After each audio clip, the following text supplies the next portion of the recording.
عفى الله عنك لم أذنت لهم حتى يتبين لك الذين صدقوا وتعلم الكاذبين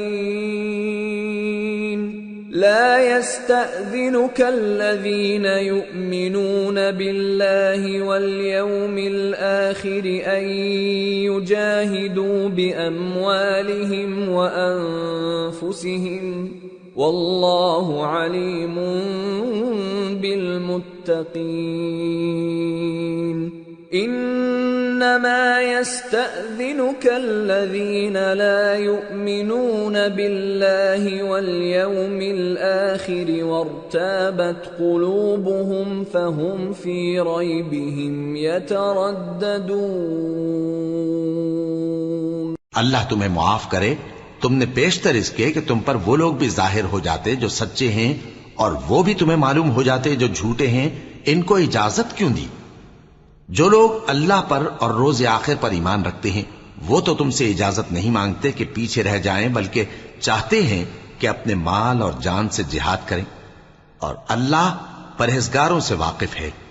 اجازت وہی لوگ مانگتے ہیں جو اللہ پر اور روز آخر پر ایمان نہیں رکھتے اور ان کے دل شک میں پڑے ہوئے ہیں، سو وہ اپنے شک میں ڈاواں ڈول ہو رہی ہیں. وَلَوْ أَرَادُوا الْخُرُوجَ لَأَعَدُّوا لَهُ عُدَّةً وَلَكِنْ كَرِهَ اللَّهُ بِعَاثَهُمْ فَثَبَّطَهُمْ وَقِيلَ اقْعُدُوا مَعَ الْقَاعِدِينَ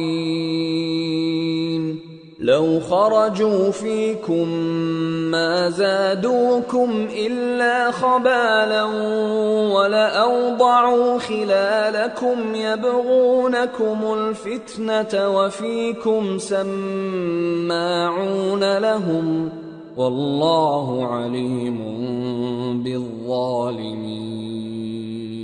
لقد ابتغوا الفتنة من قبل وقلبوا لك الأمور حتى جاء الحق وظهر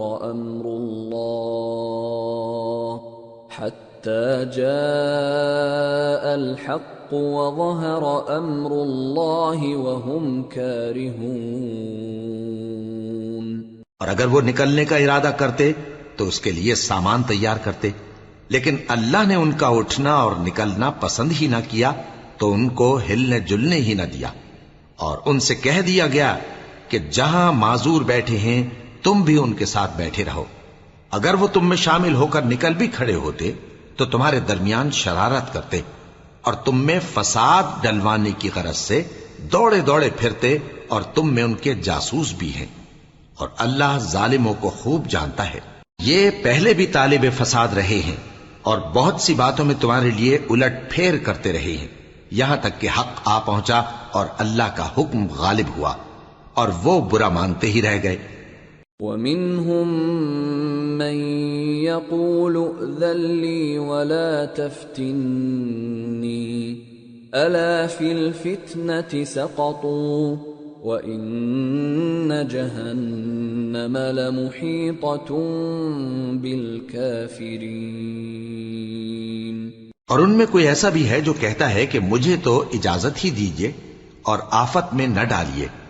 دیکھو یہ آفت میں پڑ گئے ہیں اور دوزخ سب کافروں کو گھیرے ہوئے ہے.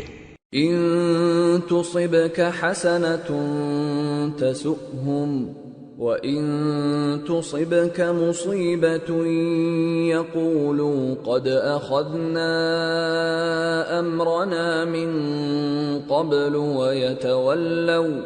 وَيَتَوَلَّوْا وَهُمْ فَرِحُونَ. قُلْ لَنْ يُصِيبَنَا إِلَّا مَا كَتَبَ اللَّهُ لَنَا هُوَ مَوْلَانَا وَعَلَى اللَّهِ فَلْيَتَوَكَّلِ الْمُؤْمِنُونَ. اے پیغمبر، اگر تم کو آسائش حاصل ہوتی ہے تو ان کو بری لگتی ہے، اور اگر تم پر کوئی مشکل آ پڑتی ہے تو کہتے ہیں کہ ہم نے اپنا کام پہلے ہی درست کر لیا تھا، اور خوشیاں مناتے لوٹ جاتے ہیں. کہہ دو کہ ہم کو کوئی مصیبت نہیں پہنچ سکتی بجز اس کے جو اللہ نے ہمارے لیے لکھ دی ہو، وہی ہمارا کارساز ہے، اور مومنوں کو تو اللہ ہی پر بھروسہ رکھنا چاہیے۔